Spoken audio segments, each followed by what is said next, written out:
जब 2005 में इंडिया के एक लेजेंड स्विट्जरलैंड गए थे अपने टूर के लिए। 26 मई 2005 को वो स्विट्जरलैंड में लैंड हुए थे। स्विट्जरलैंड से लौटने के बाद उनके याद में, उनके सम्मान में स्विट्जरलैंड गवर्नमेंट ने 26 मई को साइंस डे डिक्लेयर कर दिया था। दोस्तों, आप समझ ही गए होंगे मैं किसके बारे में बात कर रहा हूँ। जी हाँ दोस्तों, आज की इस बिग शॉट सीरीज में हम बात करेंगे हमारे missile man APJ Abdul Kalam जी के बारे में, उनकी लाइफ की जर्नी और ऐसे ही कुछ इंटरेस्टिंग किस्से अपने अंदाज में मैं आज आपके साथ शेयर करूंगा। एपीजे अब्दुल कलाम जी का जन्म तमिलनाडु के रामेश्वरम शहर के एक छोटे से गांव धनुषकोडी में एक बहुत ही गरीब परिवार में हुआ था, जहां उनके पिता एक छोटी सी नाव चलाया करते थे, जिससे उनकी फैमिली को मुश्किल से 2 वक्त की रोटी नसीब होती थी। उनके घर में कोई भी पढ़ा लिखा नहीं था, लेकिन उन्हें बचपन से ही पढ़ाई लिखाई का बहुत शौक था। गरीब होने के बावजूद उनकी फैमिली उन्हें पढ़ाई के लिए पूरी तरह से सपोर्ट करती थी। लेकिन एपीजे अब्दुल कलाम जी हर सुबह स्कूल जाने से पहले न्यूज़पेपर भेजा करते थे, ताकि उनकी फैमिली पर उनके पढ़ाई का ज्यादा प्रेशर न रहे। स्कूल में उनके मार्क्स उतने अच्छे नहीं आते थे, लेकिन वो हार्ड वर्किंग स्टूडेंट्स में से एक थे। उनका हमेशा सिर्फ एक फोकस रहता था कि हर दिन कुछ नया सीखा जाए, और इसीलिए वो घंटों घंटों तक पढ़ाई किया करते थे। बचपन से ही वो इंडियन आर्म फोर्सेस के पायलट बनना चाहते थे, इसीलिए उन्होंने अपनी स्कूलिंग खत्म होने के बाद मद्रास इंस्टीट्यूट ऑफ टेक्नोलॉजी के तहत एरोस्पेस इंजीनियरिंग में एडमिशन लिया। ये किस्सा तब का है जब वो मद्रास इंस्टीट्यूट ऑफ टेक्नोलॉजी में पढ़ रहे थे।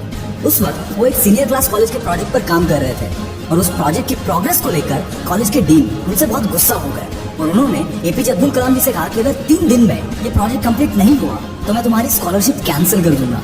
ये बात सुनकर एपीजे बहुत घबरा गए, और उन्होंने दिन रात बैठकर 3 दिन के अंदर उस प्रोजेक्ट को कंप्लीट कर दिया।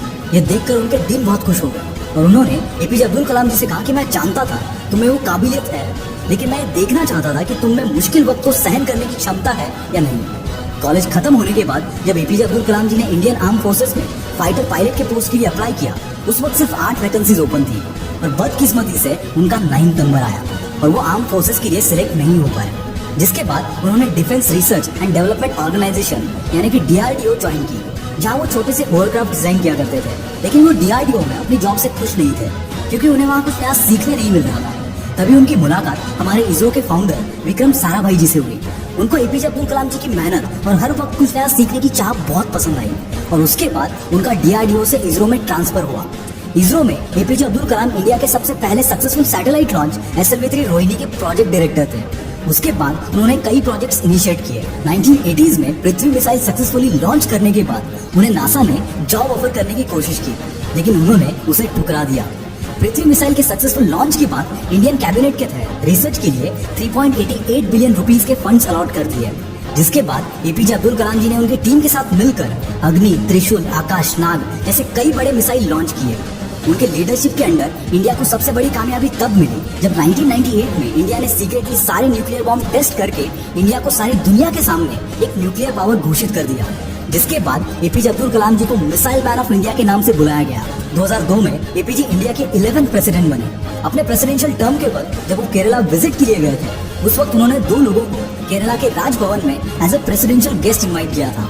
वो 2 लोग कोई बड़े सेलिब्रिटी नहीं थे, बल्कि एक चपरासी और एक छोटे से होटल का मालिक था, जिनके साथ उनकी त्रिवेंद्रम में काम करते वक्त दोस्ती हो गई थी। ऐसा ये किस्सा 2005 का है, जब उनकी फैमिली राष्ट्रपति भवन में रहने आई थी। लगभग 10 दिन तक उनकी फैमिली के 52 लोग राष्ट्रपति भवन में थे, और उनके जाने के बाद एपीजे अब्दुल कलाम जी ने 3,52,000 अपनी फैमिली के रहने और खाने का खर्चा सरकार को दिया था।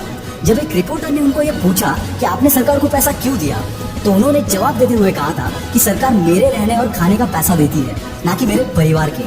और इसी खुददारी ने पूरी दुनिया को इनसे प्यार करने पर मजबूर कर दिया।